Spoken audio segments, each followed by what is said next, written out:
Escuchados por niños, niñas y adolescentes sin supervisión de sus madres, padres, representantes o responsables. A partir de este momento, las informaciones que son noticia toman el protagonismo. Comienza Informe RCR. Bienvenidos a este Informe RCR, que llega a ustedes a nombre de Jaime Nestares en la dirección general de la estación, de Willy Arcaya en la gerencia de producción, de Marilia García en la coordinación de redacción, Génesis Rodríguez está en la producción y Víctor Mejías en la dirección técnica. Les saluda Argenis Barreto. Comenzamos este compacto informativo destacando que el presidente de la Academia Nacional de Medicina, Enrique López Loyo, sugirió este viernes a las autoridades venezolanas presentar el plan definitivo de vacunación contra la COVID-19 en el país. López Loyo pidió cerrar la brecha de vacunación de los casi 450,000 agentes del personal sanitario, pues solamente se están inoculando 200,000 y le falta en teoría más del doble para obtener la primera fase de este sector. Indicó que en la segunda fase debería cubrirse con la vacuna de Sinopharm a la población mayor de 65 años. Sin embargo, se anunció que es para el grupo de docentes.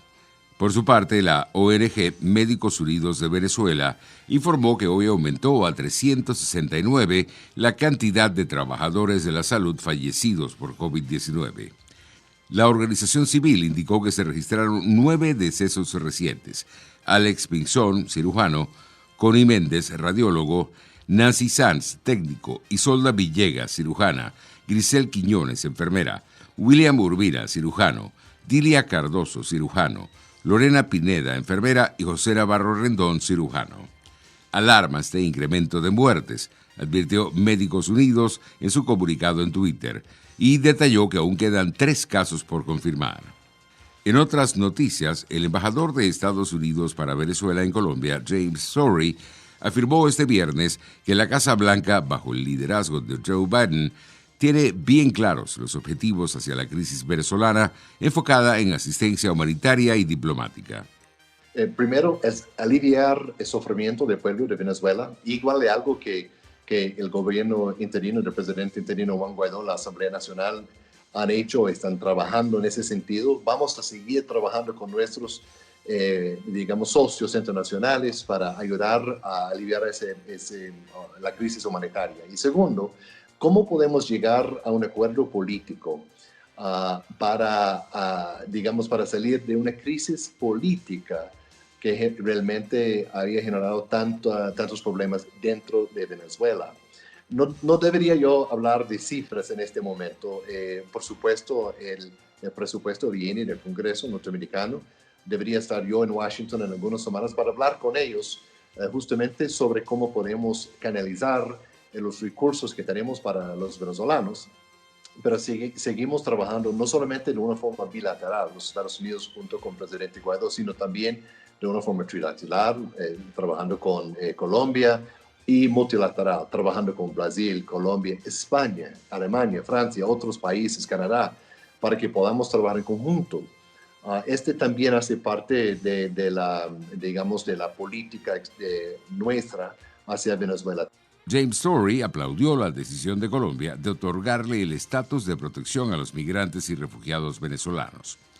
También agradeció que este TPS se haya aprobado en Estados Unidos, donde más de 300,000 venezolanos se van a beneficiar de esa medida. El gobierno de Colombia en este momento está tomando una decisión valiente en ayudar a tantos venezolanos aquí dentro de Colombia, y deberíamos llamar atención a los trabajos que han hecho no solamente Colombia, sino también otros países como Perú, Ecuador y otros, para ayudar a los venezolanos. Igual en mi país, el TPS, estamos trabajándolo. Acabamos de llamar atención a ese programa que ayudaría a 323,000 venezolanos que se encuentran en los Estados Unidos de América. Le da en los dos países una oportunidad de regularizarse, de tener papeles, de ir a la escuela, a buscar empleo dentro de la economía formal.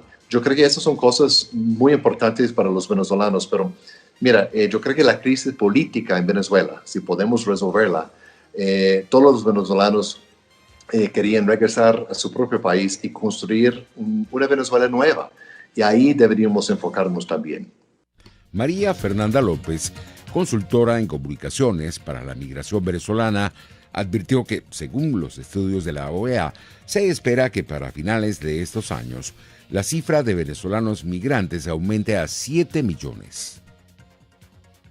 Estampida, lo que nosotros llamamos una estampida, una salida de venezolanos una vez se abran las fronteras. Evidentemente el número de venezolanos que salen ahora no es el mismo que salían antes de que se cerraran las fronteras, porque es mucho más complicado, pero aún así están huyendo y esa es la proyección. La proyección es de 7 millones. Y ahora una cifra importante es que aunque los venezolanos siguen saliendo y es la segunda crisis más grande a nivel mundial, se podría llegar incluso a superar a la Siria a final de año, pero aún no tiene el financiamiento por parte de la comunidad internacional que ha obtenido la crisis siria. O sea, al día de hoy, las últimas cifras que estas fueron publicadas por el Brookings Institute, un refugiado sirio, el financiamiento que recibe es 10 veces mayor al que ha recibido un refugiado venezolano. Y esto al final es un llamado pues para todos, para toda la comunidad internacional, de que no podemos no podemos quitarle el ojo y estar pendientes de esta crisis porque sigue profundizándose y más que simpatías o palabras, pues se necesitan acciones y por supuesto mucho más financiamiento para atender a más de 5 millones de venezolanos que han huido y que mientras las condiciones no cambien van a seguir huyendo.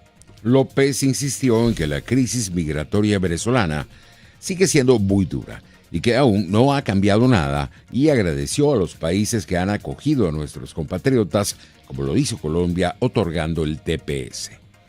Los venezolanos, pese a la pandemia y al cierre de fronteras, siguen saliendo diariamente, solo que las condiciones en las que están saliendo pues, son mucho más complicadas porque lo están haciendo por vía marítima, lanzándose al mar básicamente, tomando un peñero, una balsa para llegar a alguna isla del Caribe, o cruzando lo que son las trochas, caminos irregulares vía Colombia, que sabemos muchos de ellos están controlados además por grupos armados irregulares. Entonces, pues alrededor se calcula que entre 500 y 700 venezolanos podrían estar saliendo por trochas. Y pues es una crisis que continúa porque las razones por las que los venezolanos huyen no han cambiado, sino que más bien se han profundizado. Se siguen profundizando y ahora aún más con una crisis, con una pandemia que tenemos a nivel global y que sabemos que en Venezuela el sistema de salud pues básicamente está colapsado. Entre tanto, el sociólogo y coordinador del Observatorio de la Diáspora Venezolana, Tomás Páez, destacó que la medida de Colombia fue muy inteligente y que eso ayudará en gran escala a solventar la migración venezolana que llega al vecino país. Sin embargo, resaltó que la crisis migratoria cada vez va en aumento y con más obstáculos por la situación económica que ha ocasionado el COVID-19 en todos los países. Nuestros datos son que en este momento tenemos 6.500.000 venezolanos, que el coronavirus no paró el proceso migratorio, al contrario, no es que lo aceleró porque había muchas restricciones, pero siguió creciendo el proceso migratorio venezolano. Allí el tema está clarísimo. La forma en que se está manejando el tema sirio, yo creo que hay que analizarlo con pinzas. Hay que meterle el diente porque tenemos dos. El país con el mayor número de sirios es Turquía. No están en Europa, es Turquía. 3.700.000 sirios viven en Turquía. 1.700.000 viven en Líbano. En condiciones no exactamente de las mejores, Más bien hay que agradecer el tratamiento que está haciendo Colombia, el presidente Duque y el gobierno, que es una política activa, igual que Biden en Estados Unidos, porque es una política pensada con seriedad, facilidades de integración y de inserción, porque es que incluso las solicitudes de asilo y refugio generan complicaciones de tiempo, procesamiento de información que está ocurriendo, lo estamos viviendo en Europa, hemos tenido incluso programas debatiendo este tema. Yo creo que además hay otro asunto en el medio, el tema del coronavirus ha agravado la crisis en todo el mundo. No hay país de los 180 países en el mundo, más o menos, que haya crecido en este contexto. Todos han sufrido, algunos han con caídas del Producto Interno Bruto del 5, 6, 12%. Para Ramón Rodríguez, quien emprendió una iniciativa en el norte de Santander, en Colombia, para ayudar a los migrantes venezolanos, el estatus entregado por el gobierno de ese país a los migrantes y refugiados venezolanos marcó un antes y un después en la crisis migratoria.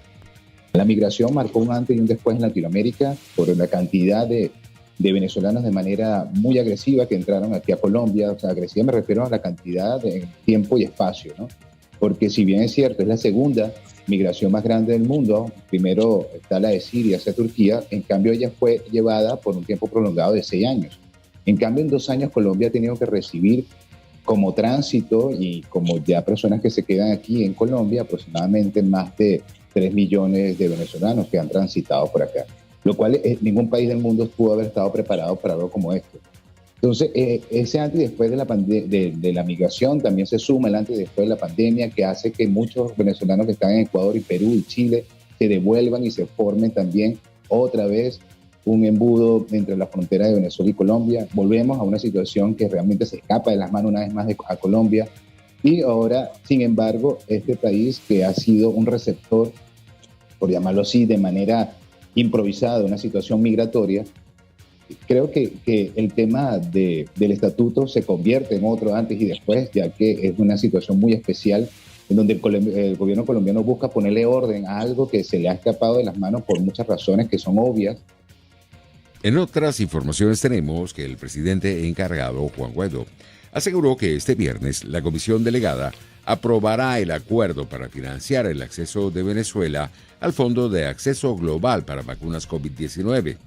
Mañana, el gobierno encargado, junto a la Asamblea Nacional, aprobará el proyecto de acuerdo para financiar el acceso de Venezuela al mecanismo COVAX para vacunas contra COVID-19 de la mano de la Organización Panamericana de la Salud, indicó. Entre tanto, Freddy Yáñez, ministro de Comunicación del régimen, dijo que el país reportó en las últimas 24 horas 631 nuevos contagios por COVID-19. Yáñez detalló que 627 casos corresponden a transmisión comunitaria y 4 son casos importados. Caracas ha crecido de manera importante. Vale la pena llamar a la conciencia para tener la máxima cautela para elevar las medidas que hemos empleado para frenar las cadenas de contagios que afecta a la capital, manifestó Yáñez. Con los 9 datos, el país suma en su totalidad 148.208 casos confirmados, 139.314 están recuperados, representando una tasa de 94%, y el número de muertos se ubicó en 1.467. En materia económica, la ministra de Comercio del régimen, Eneida Laya, afirmó que las transacciones en dólares deben ser por ahora solo para la banca nacional.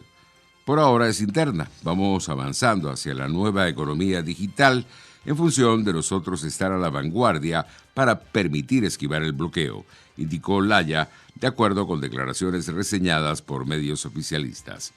La ministra pidió a quienes tengan divisas convertibles llevarlas al banco y no al comercio, porque ellos están usando una tasa no oficial.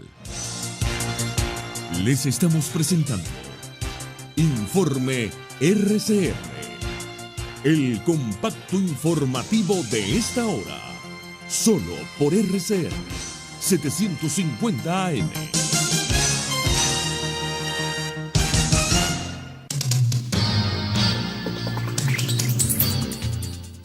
En materia internacional, México decomisó más de 5.700 dosis de la vacuna rusa Sputnik V en una aeronave privada que estaba en el aeropuerto de Campeche, en el suroeste del país, y que se dirigía a Honduras. Las autoridades rusas aseguraron el jueves que se trata de un fármaco falso.